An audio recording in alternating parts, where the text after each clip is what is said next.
Okay, so just working on this Renault Zoe. This is a late 2016 ZE40, and thought people might be interested in what we've got here. Don't normally get to see it like this, and there's a good opportunity to see the motor and where it is, and just find out about how this car actually is put together from an architectural point of view.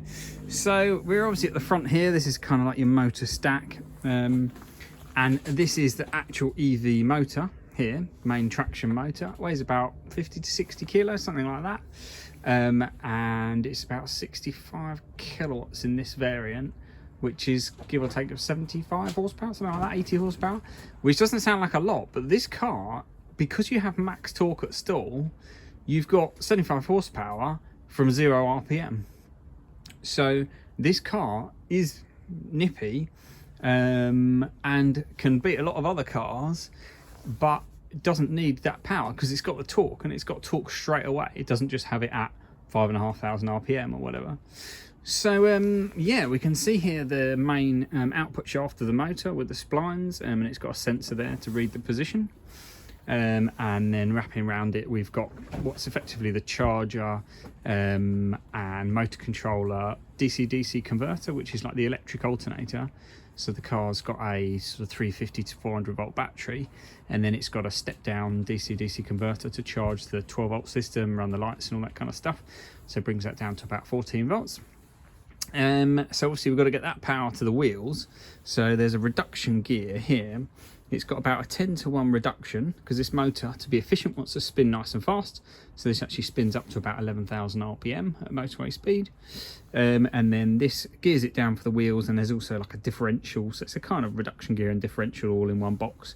There's no clutch on this car, so hence you can't tow the car with all four wheels on the ground because you would be spinning the motor. On this car you could tow it with the rear wheels on the ground because it is just front motor. Yeah, that's how that works. So this reduction gear fits on the side of the motor here, and then there's drive shafts coming out either side. There's one there and one on the other side. Yeah, so that's got a differential built into it. Yeah, and just a fixed reduction. If the car is rolling, the motor will be spinning. So some people have sort of said, can I tow an EV behind my motorhome? No, not really. It's very much not recommended unless you've got a front wheel drive only EV and you've got a sort of dolly where you can lift up the front wheels. But in terms of the sort of normal frame where the motorhome kind of, you tow the car behind it and it sort of turns it into a trailer and uses the car's brakes and all four wheels on the ground, they're not suitable for that because you don't have a clutch. You can't stop this motor from spinning if all four wheels are on the ground and turning. So yeah, we've got the air conditioning compressor there. This car's fitted with a heat pump, so it uses the sort of air conditioning system in reverse. So a bit like the back of your fridge gets warm and obviously the inside gets cold. So on the Zoe heat pump system, or on any heat pump system, it can put the heat that would normally be sort of at the back of your fridge, put that inside the cab, and then the radiator at the front will go cold, which is much more efficient. Something like 3 or 4 times more efficient.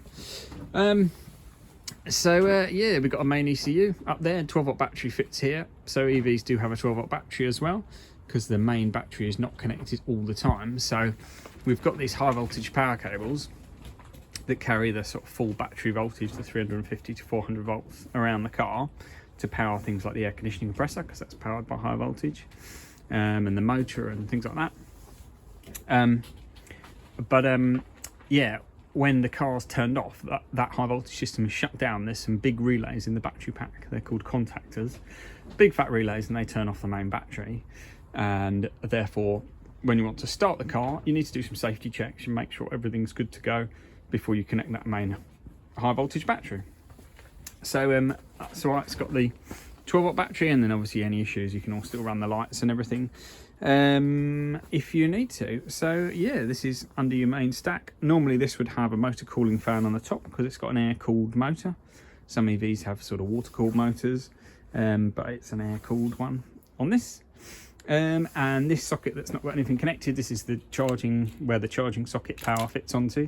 So it's got a type 2 charging socket, and then the orange cable fits onto there. So that's a sort of AC in. And that makes its way to the battery. So yeah, hopefully that's interesting, a little bit different to your normal petrol or diesel car. I'm just resolving an issue. This car's done 116,000 miles. The range is still about 90% of what it was when it was new, so really, really good. Fantastic sort of second car. These really, this will do a range of about 150 or 160 miles in the summer, and still over 100 in the winter, probably 120 even in the depths of winter. And actually, this isn't the biggest battery size. The as of 2020 with the Zoe, there's a bigger battery which will do about 50 miles more summer or winter. So yeah, but still fantastic second cars, really nice to drive. They have a few sort of common issues, but then all cars do really. So yeah, this one's having a major strip down, but it has done quite high mileage.